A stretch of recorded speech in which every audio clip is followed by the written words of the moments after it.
Aneno penjo moro kae ni to kama paro mar chik ni ogike. Ng'anyo mitime pacho kae. Bende ginyalo nyago olemo e yo moro amora. Chiwnwa ler. Saino waseneno kane jood bura ne mano odagi paro mano oriwore gi joganda jo Kenya. Kwan gi ne ok tin ahinya.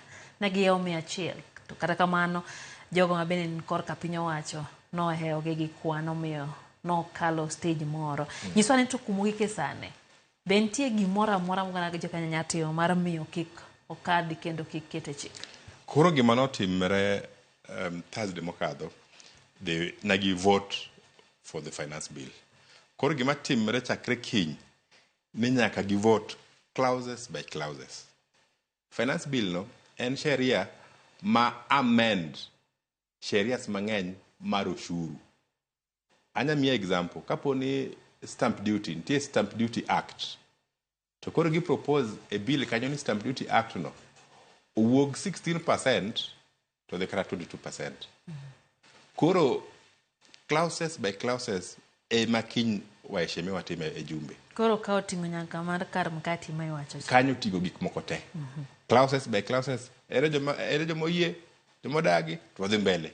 Clause moro ni joma oyie, joma dagi to kochopo Thursday to dhi ne president mondo kete koke. Koro kamana ka sheria no dhi mbele. Mano nyiso ni kata oganda ng'any marom nade samo lokruok ok nya bede. Anta paro ni jo Kenya osewuoyo ma wajumbe osewinjo gima jo Kenya dwaro. Jomoko jomonyuol gi tok teko kata joma omi gimoro ema bro pod dhi mbele gi yes.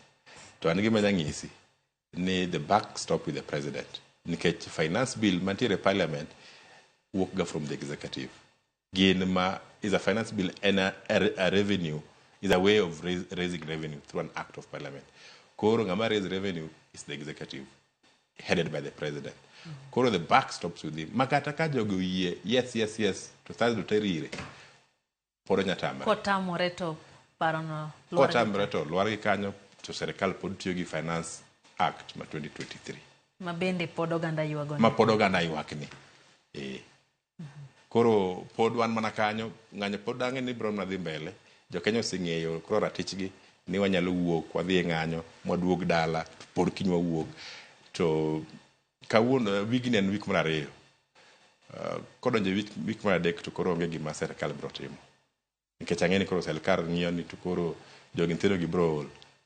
Kawuono gi Thursday ka pok nyithindo gi ol, jo Kenya pok ol.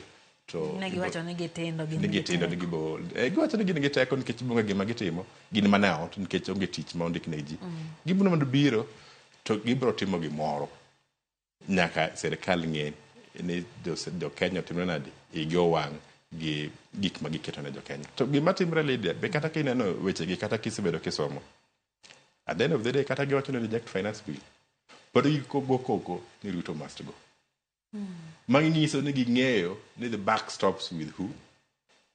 To ging'eyo kaka corruption timre, ging'eyo kaka ng'at ni riambo to wuondo ji ni abro tenga kama, abro timo kama. Ging'eyo sani ni school fees mar university ok ginya kata chulo, ochopo kure. Koro jogi owuok oko kendo gibro bet. Mana kaka iwacho no, giwero